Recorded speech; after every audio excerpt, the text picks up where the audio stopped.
Please welcome Andrew Ross Sorkin and his guest, the President and CEO of Amazon, Andy Jassy.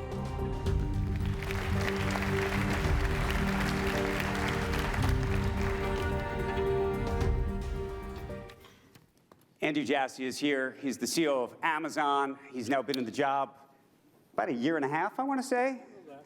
A little less, thrown into the deep end. This is one of America's largest businesses, has a huge impact on so many parts of our economy and our world, and I want to talk to you about all of it. I think we're all trying to make sense of what's going on, and you have a unique lens onto it.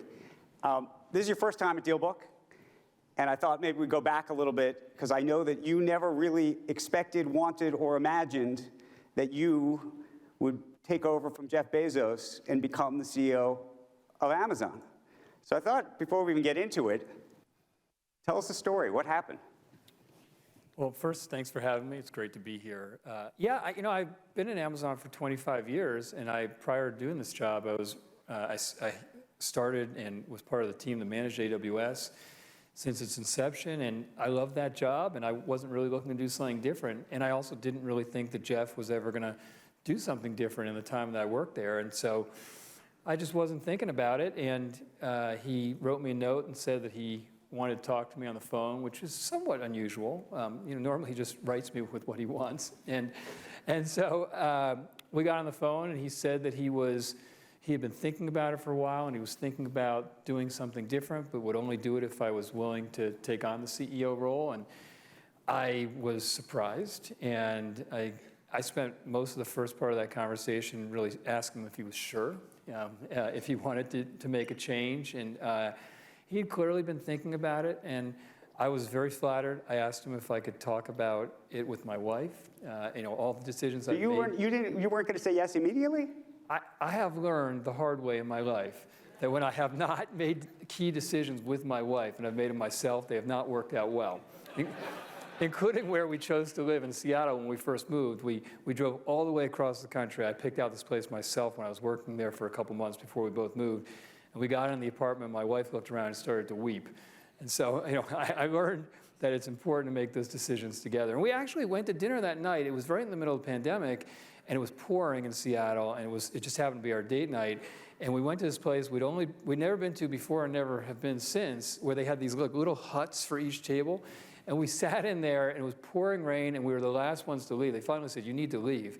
But we had a long conversation about it, and she was very supportive, as she always is. And I said yes, and I'm flattered and aware what a big responsibility is. Okay, so here we are, almost a year and a half later. Is this anything of what you expected was going to happen? You got this job in the middle of the pandemic. The company was in super growth mode and trying to build out to deal with all the consumers out there. The stock was through the roof, and here we are. Yeah, and a lot has happened in the last few years that I'm not sure people anticipated. And if you just look in 2020, our retail business grew 39% year over year on a $245 billion annual run rate, which is unprecedented. And it forced us to make decisions in that time to spend a lot more money and to go much faster in building infrastructure than we ever imagined we would. We had built a physical fulfillment center footprint over 25 years that we doubled in 24 months. And we made that decision even though we knew we might be overbuilding, because it took 2 years to build fulfillment centers at that time. And it was hard for us to imagine what 21 was going to be, let alone 22, but we decided that we were going to shade on the side of consumers and sellers who didn't want to be constrained. And so that was a big decision that we made. And then, this time last year, it looked like we were coming out of the pandemic. And then Omicron happened, and the war in Ukraine happened, and the inflationary environment that we're in happened, and now a very uncertain economy. And so those were things. I mean, there are issues that not just Amazon is dealing with. Most companies are dealing with a number of these issues in some sort. And so just looking at how consumers are adapting to the environment is one of the things we're trying to figure out. When we see consumers right now, being very thoughtful about how they spend, trying to stretch their dollars. It's why if you look at, they're looking for deals, they love stocking stuffers, and Have you seen a shift? I mean, this last, Thanksgiving, Friday? Yeah, you see, it's very clear that consumers, they're spending, but they're being careful about trying to stretch their dollars. So we spent a lot of time having millions of deals available for Black Friday and Cyber Monday and the last, the Turkey 5 that people call it. And people care a lot about getting a bargain right now. And they were attracted to stocking stuffers in an even more pervasive way than normal. In discretionary categories like computers or electronics or TVs, you see people trading down in models just to try to get more for their money. And so that, it's why we spent so much time with our third-party sellers and selling partners having a really broad array of selection, and we did a bunch of advanced inventory buying to make sure we were in stock on things, and we worked really hard on having great deals. And you have to make sure that you do a great job getting items to people reliably and quickly. And in difficult and uncertain economies, we've found over time that consumers are very careful about who they choose to partner with, and they go with people and companies that are going to take care of them and that are going to provide a great customer experience. And that has always been something that we have focused very squarely on. You recently announced layoffs at the company. This is first in a very, very long time.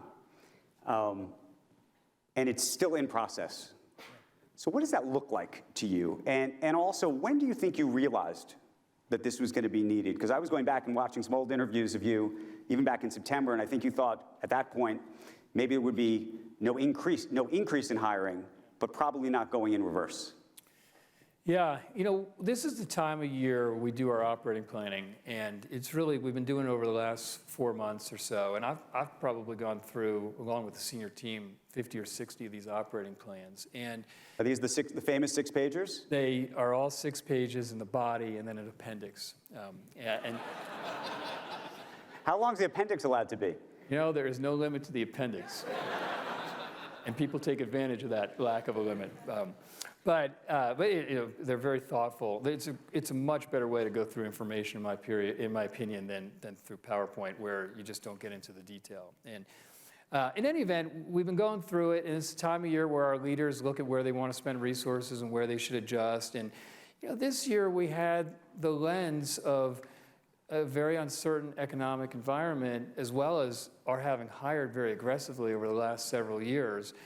And I think as we went through our plans, you just started seeing, over the months, pretty similar trends where the economy was more uncertain. We were seeing things that were different from what we'd seen before. And we just felt like we needed to streamline our costs. And our goal, really, in how we've gone through the operating plan has been to very, very thoughtfully, but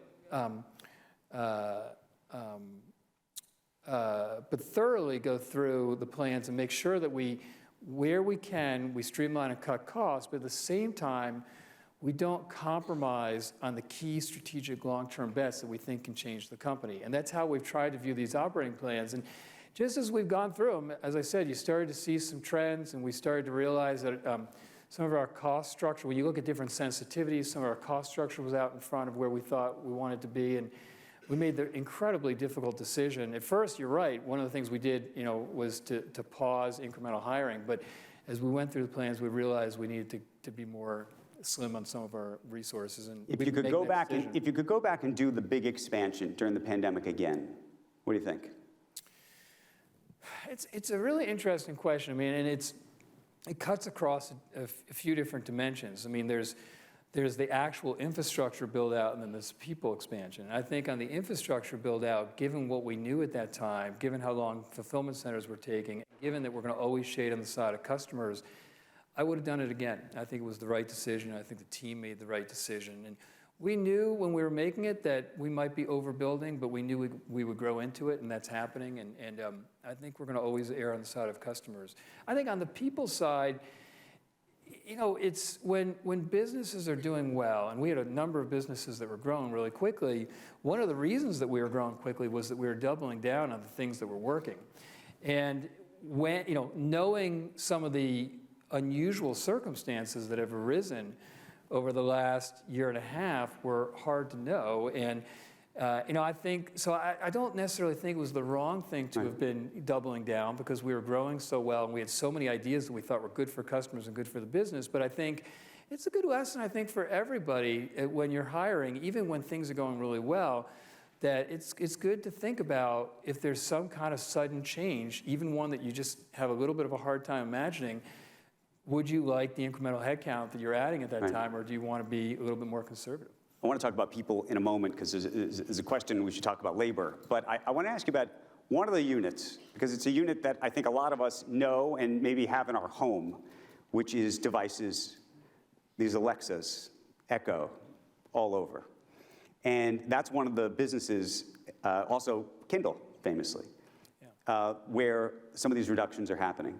And some of the reports over the years suggest that at certain times, this was a group that was losing as much as $5 billion back in 2018. I don't know what it was losing this year that led you there. But the whole dream of Alexa and Echo, I thought, was that everybody would have these in their homes, and therefore they would then buy lots of stuff on them. Has that not been realized? Well, you have to be careful what you believe and what you read. You probably know this well, I think there was some We're a newspaper. There was some misreporting that was going on the last few weeks. But I'm really pleased and optimistic with our devices business. Of course, devices. There's a lot of individual devices that are part of our devices division. In the case of Alexa, we have a couple 100 million endpoints that customers are using. It has very significant traction. And it's also driving a lot of e-commerce shopping, that sometimes it's hard to capture. You have to look at both the direct commerce it's driving, and of course you can account for that lots of different places, but then also there are a lot of actions people take that lead them to buy, like putting things on shopping lists and things like that. So Alexa is driving, it's got a lot of traction in endpoints, it's driving a lot of e-commerce. If we were trying to build the best smart speaker, that would be a different investment than what we're trying to do, which is to build the world's best personal AI or assistant. That's a much more expansive investment, and we really believe in that vision, and we like the traction of where we are. But it's not a couple-year vision. It's a multi-year vision, as a lot of the big bets that we make are. If you look at the other devices, you look at Fire TV, we've never had more people using Fire TV. It's the way that a lot of people access and manage their streaming video content. Or you look at Ring or Blink, which are in the camera and doorbell and security space. We're category leaders and grown incredibly quickly and going to be very big, profitable businesses for us. You mentioned the Kindle reader. Our tablets drive a lot of downstream purchases of books and other items. So I like a lot of the things that we're doing in devices. I like the results in a lot of them. I'm optimistic about them long term. There were some areas where, some of the experience we were pursuing in the devices space, they had some traction, but we didn't see them being really big needle movers. And in those cases, we either wound those down or slowed those down to streamline a little bit as part of that cost exercise. Let's talk about the people of it, though, and this labor issue, because it's something a challenge you've been confronting. A lot of other companies in America have been dealing with the labor movement. It's happening at your firm as well. Last month, workers at a warehouse in Albany voted no on a union. Here in Staten Island, they voted yes, and there's a bit of a battle going on there. But what do you see as the state of this dynamic right now? Well, in the U.S., there's been only one of our facilities that has voted for a union. It's the Staten Island one you mentioned. There are a lot of irregularities in that vote, which is why there are objections, and it's working its way through the legal process. The last two, a sortation center in Staten Island and the Albany facility you mentioned, have voted against the union. And this is also interesting. It's one of many topics in this country that are very hard to discuss and debate. In fact, you probably saw that the NLRB is suing Amazon over comments I made in our last interview in April. Yes. Where, be careful about what I say, I guess, but where I stated that we didn't favor unions because they were more bureaucratic and limited agility, which I thought was fairly non-controversial and straightforward. But I guess you're not allowed to say that, or some people think you're not allowed to say that. But the truth is that employees get to choose. They always have had the choice. And it's not up to us, it's up to them. And what we tell our employees in our fulfillment centers that we think they're better off without a union for a few reasons. One is we try to hire people who we empower. If they find ways that they can make the experience better for customers or their fellow teammates, they can just go fix it. They don't have to go through a union. It's not bureaucratic. It's not slow. It's not a whole they can just go fix that. And we think that that's pretty empowering and a great way to work. And I think it's nice to be able to have a direct relationship with your manager. We like to hear from all our employees as opposed to having it filtered through one or two voices. And I also think when you have unions, you often end up with this us versus them mentality that's not as productive when you're trying to invent and trying to accomplish what we are on the scale we are. And so, I think if you want to operate in the same structure we have without unions, you have to have compelling benefits. And it's why we championed the $15 minimum wage a few years ago. It's now up to $19 an hour, starting hourly salary, and full health insurance and 401k, and up to 20 weeks of parental leave. And we also have this career choice program where our employees in the fulfillment center, if they want to get an advanced education or go to college, we'll pay for it. And so I think that set of benefits has been, they've accomplished that without a union. They're compelling, and I think it's part of why they keep voting. But let me ask you about this push-pull. A federal judge last week filed what some people described as a sweeping national, quote, cease and desist order against Amazon for interfering with the rights of workers forming unions. And it's expected that the NLRB will soon certify this labor union's right to represent at JFK 8. Is that decision going to change, you think, the way Amazon has interacted with its workers in these union issues? Well, my own opinion on where we are with that legal process is that we're far from over with it. I think that it's going to work its way through the NLRB. It's probably unlikely the NLRB is going to rule against itself, and that has a real chance to end up in federal courts. And so I think that process will take time, but it's not going to change how we interact with our employees. We're passionate about trying to have our jobs in our fulfillment centers be great jobs that people can continue to grow out. If you look at how many people, just in our fulfillment centers, about 25, 30,000 have been promoted in the last year or two. They're going to be safe jobs. They're safe jobs. They're solid-paying jobs with great benefits, and we're all part of trying to help customers' lives be better every day. Is there any company you think out there that works with a union that does it well? I don't know. What do you think? Touche. Let me ask you about something else that's in the headlines. And it's a controversial topic, as you very well know. Kyrie Irving, on social media, pushed out this Hebrew to Negroes Wake Up Black America film and book. This is a film and book that is sold on Amazon. And as you know, he was suspended from the NBA.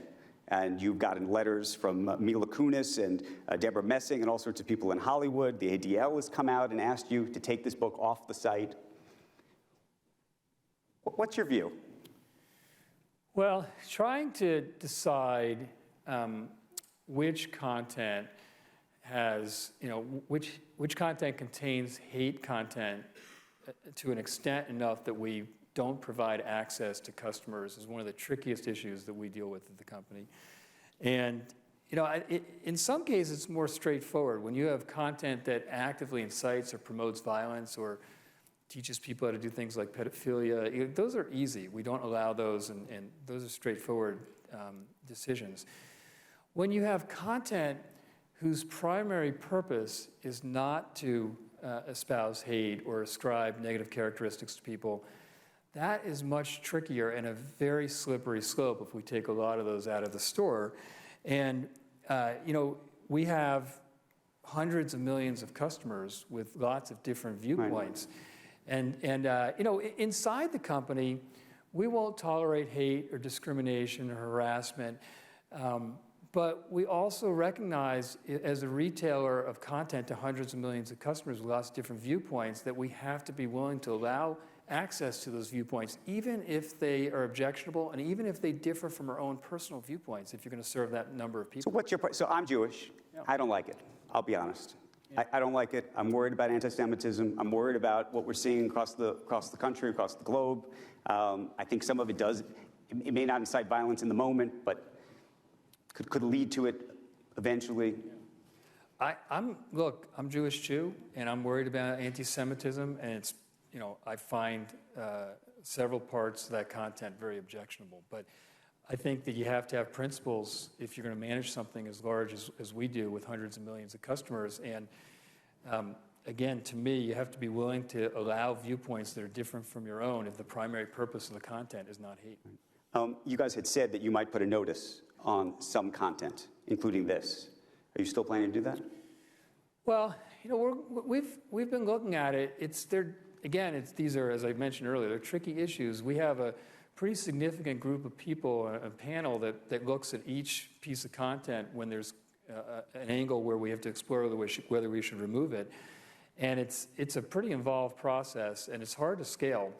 And then if on top of it, you decide that you're going to build another process where you have to evaluate which items get disclaimers or not, it's just very hard to scale. And there are a lot of books and a lot of pieces of content that have mentions or parts of that content where people would want those disclaimers. And we don't want to have a store where every page has a disclaimer. And the reality, too, is that we have very expansive customer reviews. And for the books that have a lot of attention and have a lot of public attention like this, customers do a pretty good job of warning people when there's objectionable content. What do you think of him getting that suspended? What's that? What do you think about him getting suspended? Who getting suspended? Kyrie Irving. Well, and my understanding is that was a Nets decision, right, more than an NBA decision. And I don't know all the details around why they ultimately decided to do it, but that's a decision I'm sure Jassy and the team thought carefully about. Let's talk about media. We just spent some time with Ben Affleck. He's got a big picture coming out on your service this spring. Sure. You've invested deeply in the film side of this. Also, Thursday Night Football is now it. What do you see that component part of Amazon becoming? I think when it first started, people thought it was a way to, avoid churn for Prime or something else. But what's it becoming? Or what do you want it to be? Well, we're incredibly excited about what we're doing in the streaming content space, and just the success of Lord of the Rings and the success of Thursday Night Football. And just Thursday Night Football, if you look at it, it's, people thought it would have 5-6 million viewers. It's been more than double that.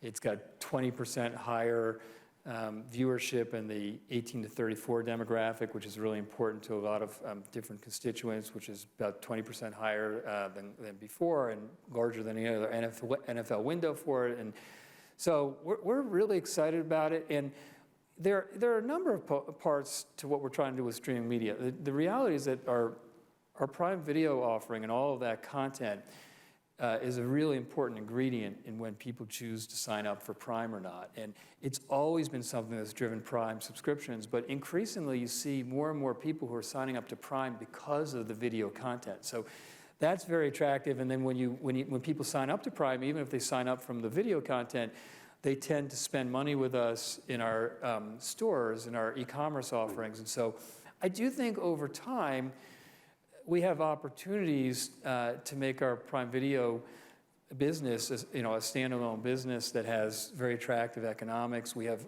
a lot of video on demand. We have a channels program where a very large number of third-party media providers will ingest their content into our Is that technology. what you ultimately want to be? You want to be the center of this? I think that what we want to do is provide the world's best selection of streaming content for customers. But it's not supposed to be Netflix or Disney or something else, or a Hulu Plus. We would like to give, customers would like to go to a place and find everything they want. Nobody wants to have to go to 6-7 different places, and it's part of what's attractive to our Prime customers and being able to find all that selection. And for our third-party media partners and channels, they get the benefit of all the investment we've made in deep learning and machine learning on the technology part and the viewing experience, but they also get access to our couple 100 million plus Prime subscribers to sign up subscribers. And that's been very attractive for them. And for our customers, being able to find it all in one place is very compelling. How big is sports rights? long term? I think sports, as you know, we've been doing a lot more there, Thursday Night Football and UEFA and Champions League, and I think you'll continue to see us investing in sports. I mean, sports is such a unique asset. It's if you look every year at the most watched programs, sports often occupies 75% of those spots, and they drive live engagement and they drive prime subscriptions. So I think you should expect to see sports. You think Jeff Bezos is going to buy the Commanders? You should ask Jeff that question. Have you talked to him about it? Dude, Jeff doesn't really consult with me on his investments. Will he though have to get a waiver from the other NFL owners? Do you know about this? Is that true? Well, no, there's a question because of his role at Amazon, whether he would need to get a waiver from the other owners because there could be a potential conflict. Yeah, I don't know. I don't know the details of that, but I'm confident that whatever if he chose to do something in that space, he would obviously follow whatever the rules are. Do you talk to him a lot? How often do you talk to him? I do talk to Jeff a lot. I talk to him, probably about once a week or so, and I've had a long, close relationship with Jeff for 22 years or so, 23 years, and I worked directly for him for about 20 before I did this job, and I really appreciate having the opportunity to ask for his counsel and bounce things off of him. It's very useful.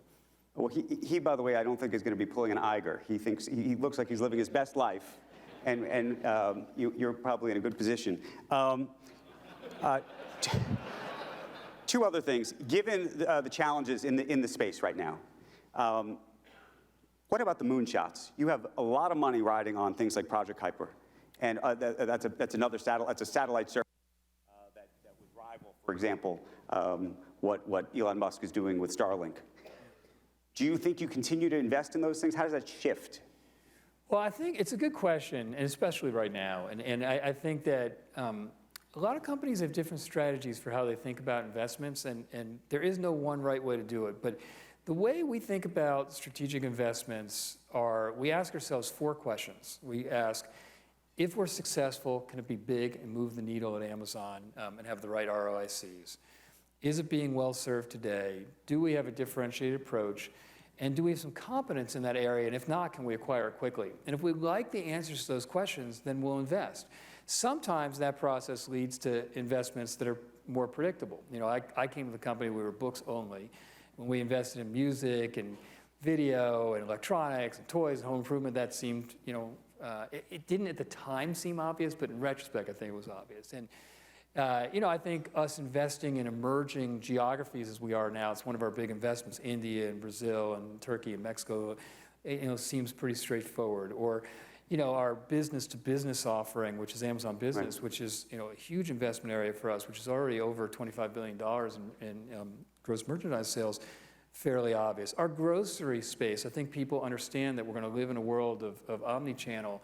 I think those are kind of more predictable for people, but sometimes that process I mentioned yields investments that aren't as obvious. And I had a front row seat to the AWS experience where I led it since its inception and worked with the team to grow it and build it. And I watched the skepticism externally and internally about what we were doing there. And just think about how different Amazon would be and our future would be if we didn't have AWS. And so sometimes we will invest in things that are pretty different if we like the answers to those questions. And I think, if you look at Kuiper as an example, which is our low Earth orbit satellite that we're building, there's 400 million people in this world who don't have connectivity to the internet and to technology and access to information.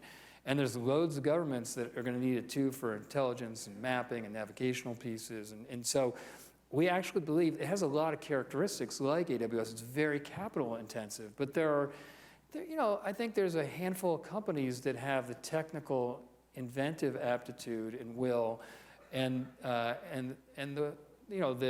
I'll say the investment hypotheses to go after that. And so when I look at things like Kuiper or Zoox, which is our autonomous driving ride-hailing service, or even Alexa, I have a lot of optimism about those bets. And I think do I think every single one of them is going to be successful? The history of business, the history of Amazon suggests no. It's rare that every one of of the big bets. But if even one of them actually becomes that fourth pillar on top of Marketplace and Prime and AWS, we're a different company. And I think this time, this next year or two with the economy is going to test the long-term resolve of a lot of companies. And there are going to be a lot of companies who decide that they're going to basically stop doing anything that's not their core revenue-generating businesses. And by the way, it's a reasonable approach, but it's just not the one that we are trying to build a business long-term that outlasts all of us. And so what we're trying to do is streamline our costs in a bunch of different areas while at the same time making sure that we keep betting on the things that we believe long-term could change. Where does healthcare fit into all this? Because there have been a lot of experiments that have started and in some cases stopped. You've now making a new one. Yeah. What have you learned and what's the real prospect here? Well, I think part of what we've learned probably is not a surprise to anybody in this room, which is the primary care healthcare experience in this country is very bad, and it's in dire need of being reinvented, and it's complicated and it's hard, and it's part of why I think a lot of people recognize it, and it hasn't happened yet. But I think that for a long time our customers wanted us to have a pharmacy offering. Yep. And we've built something there. We're still in the relative early days of continuing to add all kinds of functionality, but we like the start we're off to there. And, Amazon Care started as an experiment, really just for our own company, about can we provide a better primary care experience? And people loved the customer experience so much. I constantly kept checking, because it started in a group that was part of my organization in my last job, and I just couldn't believe the customer satisfaction scores. I kept asking if there were mistakes, but people so badly want a different experience. And I think in the same way that we've rolled our eyes when our parents said there were no color TVs, and our kids roll their eyes when we say that we didn't have the internet or mobile phones, I think 10 years from now, people are going to not believe that the way you got primary care was that you made an appointment a month in advance, had to drive to the doctor's office, park, wait in reception for 20 minutes, wait in the So you think 10 years? 10 years? I do. And I think that what care taught us, I don't think we had the right business model in what we were pursuing in care, which is why we decided to shut it down. But what care taught us was that people badly want a different model. And, we came across One Medical, which has an unbelievable digital app, so that whether you're doing video chats or whether you're doing or simply chats or video chats, you can get a lot of your examination stuff done there. But if you need to come in, they have clinics in lots of different cities, and they don't rush doctors through for 5 minutes. They're either 30 or 60-minute appointments, depending on what the customers want. And if you look at their customer satisfaction scores and their NPS scores and their retention, they're so high. People are hungry for a different experience. And so I think we have the ability, and we're hoping to be part of making that healthcare experience much better in this country. Do you think, and we're going to run out of time, I know, but do you think, given the size and scale of Amazon, and I know we can define the markets in different ways, that right now, if you wanted to make a big acquisition, that you could, in this landscape, this political landscape? Well, it always depends on what you're talking about acquiring. Obviously, we have done 2 acquisitions relatively recently. They're meaningful acquisitions. We thought hard about them. We love those teams. We love those customer experiences. We think they'll be great together, and we're optimistic that those will close. There are certain acquisitions that are super close to the main part of kind of core businesses that may be harder to do than in the past in this environment. But I do believe you can do acquisitions in this period. It'll be interesting to see. You look at some of the really big ones where, for us, with One Medical, where we're not really in healthcare in a pervasive way, it's different from some of these acquisitions like, Microsoft and Activision, which is a core part of their video business. It'd be interesting to see what happens in the gaming space or some of the supermarket and grocery. And do you think that those deals should go through? Do you look at a Microsoft Activision and say, that's good for competition? Do you think that's bad? This goes to the idea of big companies that have lots of financial power than buying adjacent businesses that they might not actually be in right now, but they're able to therefore subsidize to some degree from the other business, which I think has in large part been the success, frankly, of a lot of the business model at Amazon. You've been able to sort of use certain businesses to then subsidize other businesses as they've grown. Yeah, I see it a little bit differently, which is, we have a number of, in our business, we have a number of consumer offerings that are all driving value for customers in the form of Prime. And so they're kind of part of that same consumer business that we've got.